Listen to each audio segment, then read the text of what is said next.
it is for quite different reasons. The children had explored the gardens and the outhouses thoroughly before they were caught and cleaned for tea, and they saw quite well that they were certain to be happy at the White House.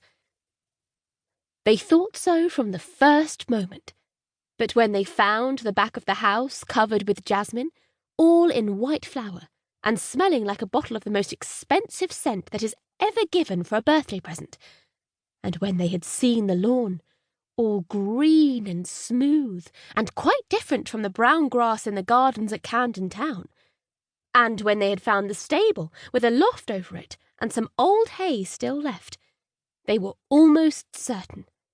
And when Robert had found the broken swing and tumbled out of it and got a lump on his head the size of an egg, and Cyril had nipped his finger in the door of a hutch that seemed made to keep rabbits in, if you ever had any, they had no longer any doubts whatever.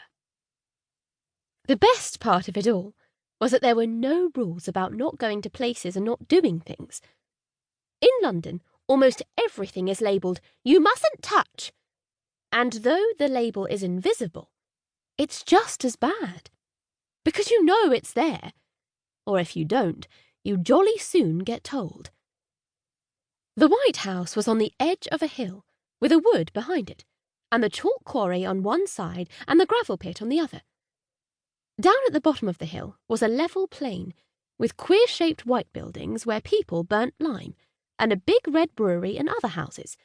And when the big chimneys were smoking and the sun was setting, the valley looked as if it was filled with golden mist, and the lime kilns and oast houses glimmered and glittered till they were like an enchanted city out of the Arabian Nights. Now that I have begun to tell you about the place, I feel that I could go on and make this into a most interesting story about all the ordinary things that the children did. Just the kind of things you do yourself, you know. And you would believe every word of it. And when I told about the children's being tiresome, as you are sometimes, your aunts would perhaps write in the margin of the story with a pencil, "How true!" or "How like life!" and you would see it and very likely be annoyed. So, I will only tell you the really astonishing things that happened. And you may leave the book about quite safely. For no aunts, and uncles either, are likely to write "How true!" on the edge of the story.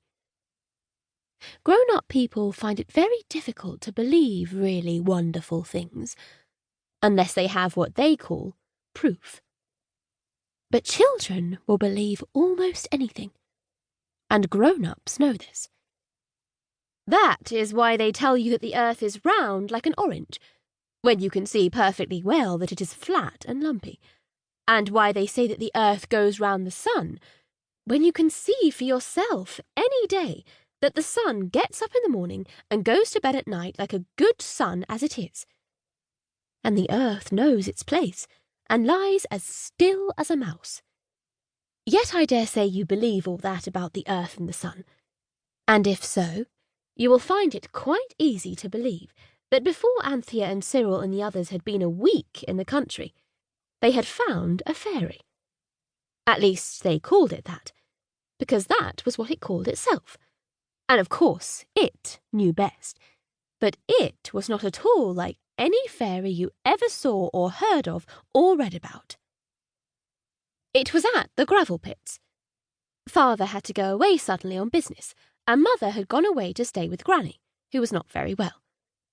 They both went in a great hurry, and when they were gone, the house seemed dreadfully quiet and empty, and the children wandered from one room to another, and looked at the bits of paper and string on the floors left over from the packing, and not yet cleared up, and wished they had something to do. It was Cyril who said, "I say, let's take our Margate spades and go and dig in the gravel pits. We can pretend it's seaside." "Father said it was once," Anthea said. "He says there are shells there, thousands of years old."